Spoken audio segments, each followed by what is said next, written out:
제 20장.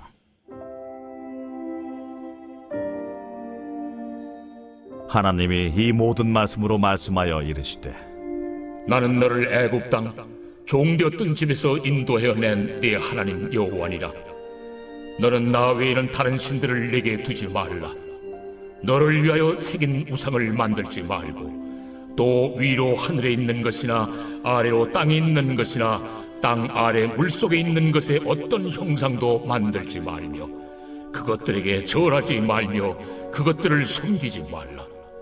나 네 하나님 여호와는 질투하는 하나님인즉 나를 미워하는 자의 죄를 갚되 아버지로부터 아들에게로 3, 4대까지 이르게 하거니와, 나를 사랑하고 내 계명을 지키는 자에게는 1000대까지 은혜를 베푸느니라. 너는 내 하나님 여호와의 이름을 망령되게 부르지 말라. 여호와는 그의 이름을 망령되게 부르는 자를 죄 없다 하지 아니하리라. 안식일을 기억하여 거룩하게 지키라. 엿새 동안은 힘써 내 모든 일을 행할 것이나 일곱째 날은 내 하나님 여호와의 안식일인즉 너나 내 아들이나 내 딸이나 내 남종이나 내 여종이나 내 가축이나 내 문 안에 머무는 객이라도 아무 일도 하지 말라. 이는 엿새 동안에 나 여호와가 하늘과 땅과 바다와 그 가운데 모든 것을 만들고 일곱째 날에 쉬었음이라.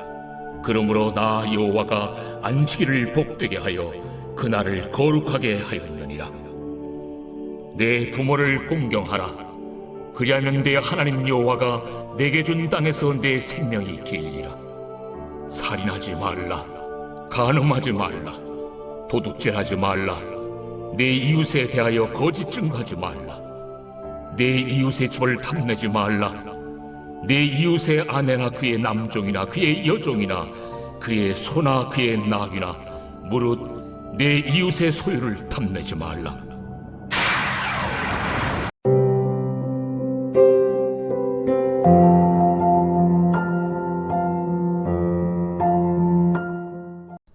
여러분 반갑습니다. 오늘도 퀴트로 여는 기막힌 하루입니다. 각 나라에는 시차라는 것이 존재합니다. 우리나라에서 위치상으로 가장 정반대의 위치에 있는 나라가 남미의 우루과이라고 합니다. 그래서 우리나라와 우루과이는 정확하게 12시간의 시차가 존재합니다. 우리가 한밤이면 그곳은 한낮이고 우리가 한낮이면 그곳은 한밤입니다. 그러다 보니까 우리나라에서 그곳으로 가게 되면 시차를 적응하는데 우리의 몸에 굉장히 애를 먹는다는 것입니다. 물리적인 거리는 12시간이지만 우리의 몸은 이미 한국의 시차에 적응되어 있기 때문에 그곳에 가서 적응하기까지 훨씬 더 많은 시간이 걸린다는 것이죠. 자, 여러분, 그런데 우리에게는 이 물리적인 시차만 존재하는 것이 아니라 영적인 시차도 존재한다는 것입니다. 출애굽한 이스라엘 백성들이 홍해를 건너는 데는 한나절의 시간도 걸리지 않았습니다. 그러나 그들이 오랜 노예 근성, 또 오랜 애굽에서의 생활 습성은 한나절만으로 바뀌는 것이 절대 아니었습니다. 여러분, 광야가 왜 필요한지 아십니까? 몸은 이미 홍해를 건넜지만 여전히 내 마음은 애굽의 노예 근성에 맞춰져 있기 때문입니다. 바로 이것을 치유하는 과정이 바로 광야라는 것입니다. 하나님께서 이제 이 광야의 시간을 통해 애굽의 노예에서 하나님의 거룩한 자녀로 변화시키기 위해 여러 가지 연단과 훈련을 이루고 계시는 것입니다. 자, 그런데 바로 그 과정에서 오늘 하나님께서 이스라엘 백성들에게 가르치시는 것이 바로 십계명입니다. 하나님께서 모세를 시내산으로 부르시고 이스라엘 백성들이 지켜야 될 10가지 계명을 일러주십니다. 이미 여러분들이 너무나 잘 알듯이 거의 대부분의 성경학자는 이 10계명을 4대 6의 비율로 이 두 부분으로 나뉘는 것으로 봅니다. 그래서 1계명부터 4계명까지는 우리와 하나님 사이에서 지켜야 할 계명으로 해석하고 5계명부터 10계명까지는 인간과 인간 사이에 지켜야 될 계명으로 해석을 합니다. 그런데 저는 이 시간에 이 10계명을 전부 다 다루기보다는 10계명을 관통하는 굵은 하나의 메시지에 집중해 보려고 합니다.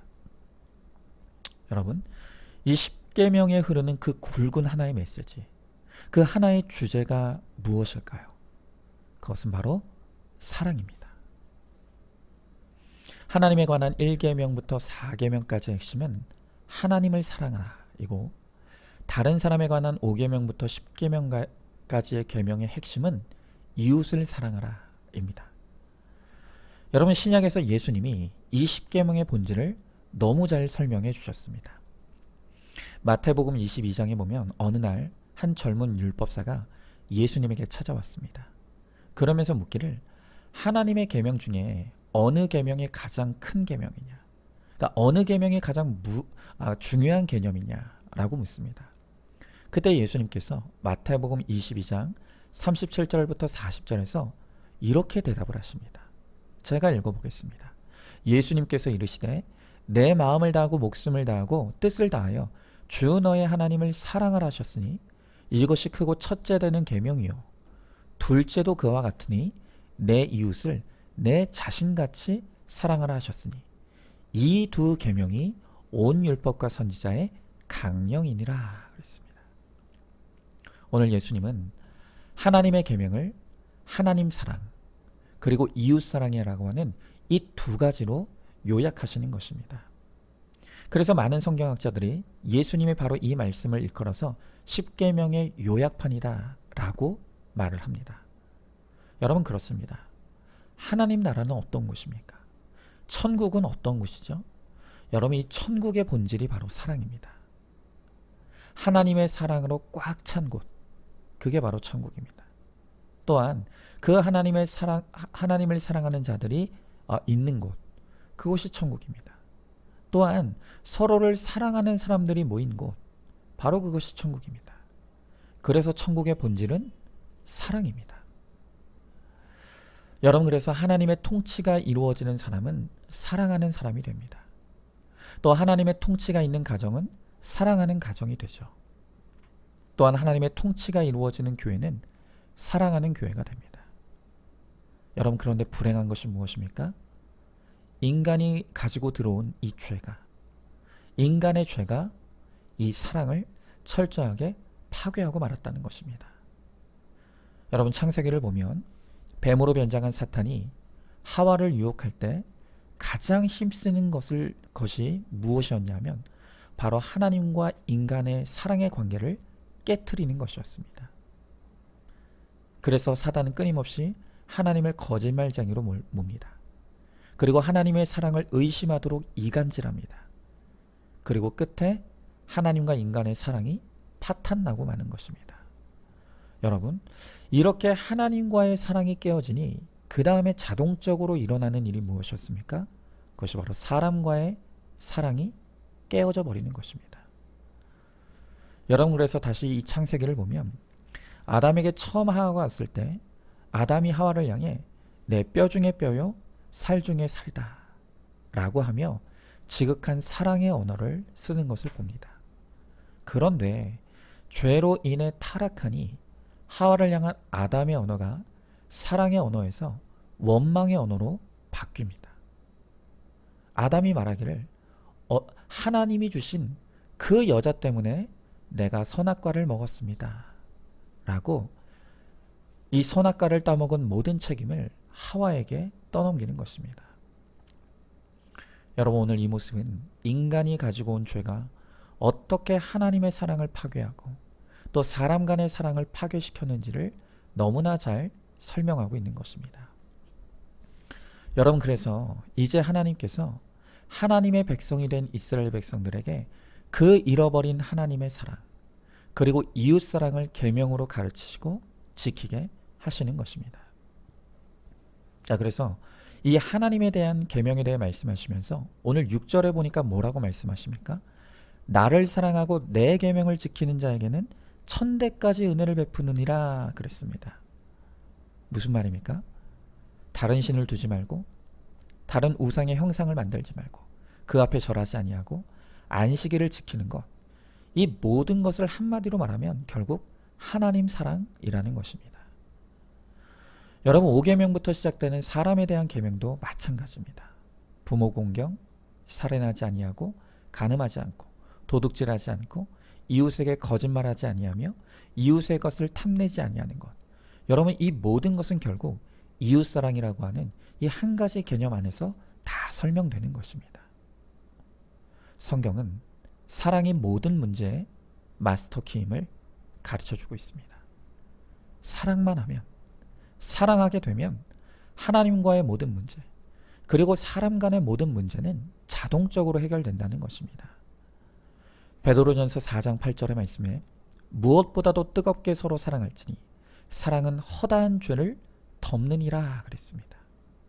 또한 고린도전서 13장 13절 말씀, 믿음, 소망, 사랑, 이 세 가지는 항상 있을 것인데 그 중에 제일은 사랑이라. 여러분, 그래서 오늘 이 10계명은 사랑이라고 하는 이 대전제를 가지고 봐야 그 본질을 알 수 있는 것입니다. 자, 그러면 이제 그 다음이 중요하죠. 어떻게 하면 사랑할 수 있습니까? 여러분, 우리가 그리스도인 치고 사랑해야 한다는 것을 모르는 사람은 없습니다. 또 사랑하고 싶지 않은 사람은 없습니다. 우리 모두는 사랑이 중요하고 사랑해야 한다는 것을 압니다. 그런데 우리의 문제가 무엇입니까? 그게 안 된다는 것입니다. 하나님을 사랑해야 된다는 것을 아는데 하나님보다 세상의 다른 것들에 더 마음이 갑니다. 이웃을 사랑해야 된다는 것을 아는데 사랑은커녕 시기가 올라오고 질투가 올라오고 미움만 올라옵니다. 여러분, 이를 어쩌면 좋겠습니까? 우리가 이렇게 하나님을 사랑해야 된다는 것도 알고 또 이웃을 사랑해야 된다는 것도 아는데 사랑할 수 없는 우리의 이 문제를 어떻게 하면 해결할 수가 있겠습니까? 여러분, 이에 대한 대답이 바로 오늘 본문의 1절, 2절에 있습니다. 오늘 본문 1절, 2절에 이렇게 나와 있습니다. 하나님이 이 모든 말씀으로 말씀하여 이르시되 나는 너를 애굽 땅 종되었던 집에서 인도하여 낸 하나님 여호와니라 그랬습니다. 여러분, 오늘 하나님께서 10계명을 말씀하시기 전에 먼저 주시는 말씀이 있습니다. 그것은 무엇이냐면 하나님 여호와, 바로 내가 애굽에서부터 너희를 인도하여 냈다 라고 하시는 것입니다. 여러분, 왜 하나님께서는 이 10계명을 말씀하시기 전에 먼저 내가 너희들을 인도하여 냈다는 이 말씀을 먼저 하십니까? 여러분, 그것은 애굽에서 나온 것도 전적인 하나님의 능력이었듯이 이 10계명을 지키게 하는 것도 너희가 하는 것이 아니라 내가 할 것이라는 것을 말씀하시는 것입니다.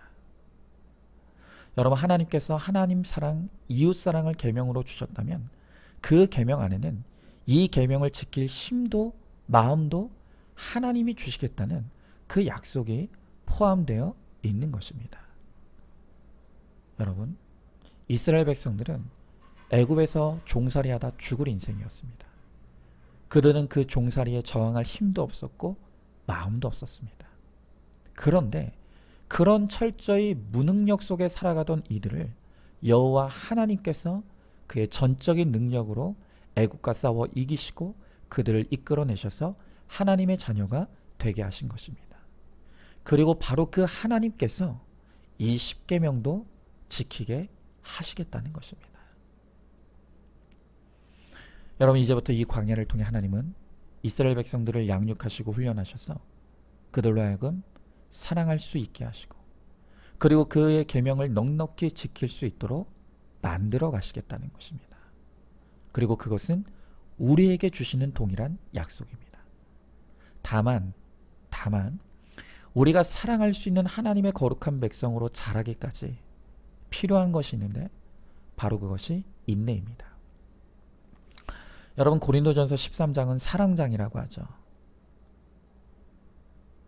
오늘 사도 바울은 고린도전서 13장을 통해서 사랑에 대해 설명하면서 가장 많이 반복하는 사랑의 속성이 인내라고 말합니다.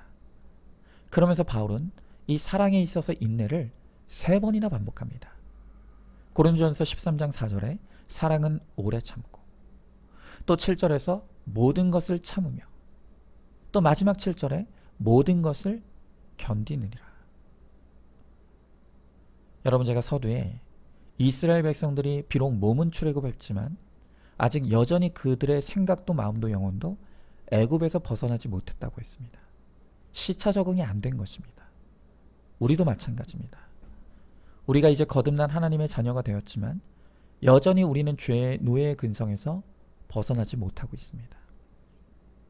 그래서 우리가 온전히 거룩한 하나님의 자녀가 되어감에 있어서 다른 사람에 대해서도 기다려줘야 하지만 나 자신에 대해서도 기다림이 필요한 것입니다.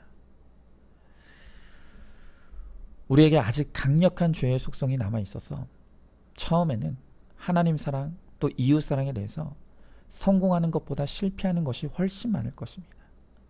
아니, 사랑하기는커녕 미워하고 용서하지 못하는 일들이 훨씬 더 많을 것입니다. 여러분, 그러나 실망하거나 포기할 필요가 없습니다. 단지 시간이 걸릴 뿐이지 우리에 대한 하나님의 계획은 절대로 실패하지 않으십니다. 애시당초 하나님께서 우리를 구원해 내실 때 우리를 거룩하게 하실 그 계획과 뜻도 이미 가지고 계시는 것입니다. 여러분, 성경을 보면요, 사랑에 대해서 철저히 실패했던 인생에서 사랑에 대한 성공한 인생으로 변화된 대표적인 인물이 있습니다. 그가 누구입니까? 사도 요한입니다. 여러분, 이 사도 요한이 얼마나 사랑에 인색하고 혈기가 많은지 이 예수님이 그를 향해 직접 우리의 아들이라는 별명까지 지어주셨습니다. 그런데 놀라운 것은 그렇게 사랑이 가장 없었던 사람인 요한이 가장 사랑 많은 사도로 변화되었습니다. 그가 쓴 요한일서를 보면 온통 주제가 사랑하자입니다. 여러분, 어떻게 요한이 이렇게 사랑 많은 사람으로 변화되었습니까? 사도 요한은 그 비결을 요한일서 4장 10절에서 이렇게 설명합니다. 잘 들어보시기 바랍니다. 사랑은 여기 있으니 우리가 하나님을 사랑한 것이 아니요 하나님이 우리를 사랑하사 우리 죄를 속하기 위하여 화목제물로 그 아들을 보내셨습니다. 여러분, 사랑이 어디에 있다고 합니까? 사랑이 나에겐 없었다고 합니다. 나 자신에겐 사랑이 없었다는 것입니다. 그런데 사랑이 없던 나에게 하나님의 사랑이 부어졌다고 합니다. 비록 나에게는 사랑이 없었지만 하나님의 사랑이 내 안에 부어질 때 그 하나님의 사랑으로 나도 사랑하게 되었다는 것입니다. 여러분, 그렇습니다. 우리가 사랑할 수 있으려면요, 먼저는 내가 사랑이 없다는 것을 인정해야 합니다. 사랑이 없다는 것을 인정하지 않는데 어떻게 사랑을 구할 수가 있겠습니까? 나의 결핍을 깨닫는 만큼, 내가 사랑이 없다는 것을 인정하는 만큼 간절히 사랑을 구할 수 있게 됩니다. 나에게는 어떤 사랑할 힘도 마음도 없는 사랑에 철저히 파산한 인생인 것을 인정하며 주님께 사랑을 구하시기 바랍니다. 그러면 주님께서 우리에게 주님의 마음을 부어주셔서 사랑할 마음도 힘도 능력도 반드시 주실 것입니다. 그래서 내게 임한 그리스도의 사랑으로 뜨겁게 하나님 사랑하고 또 뜨겁게 이웃을 사랑하여서 하나님을 기쁘시게 하고 또 이웃을 구원으로 인도하는 데 쓰임받는 우리 모두가 될 수 있기를 주님의 이름으로 축복합니다. 자, 질문해 봅니다. 하나님을 사랑하십니까? 이웃을 사랑하고 있습니까? 사랑하고 있지 못하다면 이유가 무엇이라고 생각하십니까? 원래 나에게는 사랑할 어떤 마음도 힘도 없다는 것을 인정합니까? 하나님께 사랑할 수 있는 마음과 힘을 구하시기 바랍니다. 하나님 사랑으로 하나님을 기쁘시게 하고 또 이웃을 구원하는 일에 쓰임받기를 소망하시기 바랍니다. 자, 오늘도 8월 22일 보석상자입니다. 역기능이든 순기능이든 하나님과의 관계가 바른 한 사람만 있으면 가정은 살아납니다. 아멘. 우리 함께 기도하겠습니다. 하나님, 오늘 주님은 이 십계명의 말씀을 통해서 우리가 반드시 회복해야 될 것이 하나님을 사랑하는 것이고 또 이웃을 사랑해야 하는 것임을 말씀하여 주십니다. 하나님, 그러나 우리에게 사랑이 없습니다.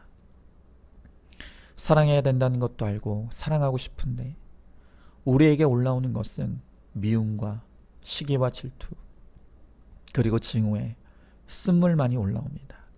주님, 우리는 사랑할 수 있는 그 어떤 힘도 마음도 없습니다. 사랑을 지어낼 수도 없습니다.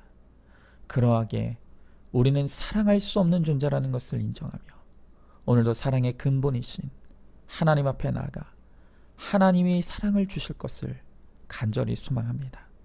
주님의 마음, 주님의 사랑을 사랑이 없는 우리에게 부어주시고, 그래서 우리의 힘으로는 할 수 없었던 그 사랑이 하나님이 주시는 그 은혜의 힘으로 되어지며, 또 그 사랑으로 말미암아 하나님을 기쁘시게 하고 또 이웃을 구원으로 인도하는 데 쓰임받는 우리 모두가 될 수 있도록 우리 주님께서 함께하여 주시옵소서. 믿사오며 사랑이 많으신 우리 예수님 이름 받들어 기도드리옵나이다. 아멘. 오늘도 큐티로 기막힌 하루를 살아내는 하늘가족 공동체 우리 모든 성도님 되시기를 주님의 이름으로 축복합니다.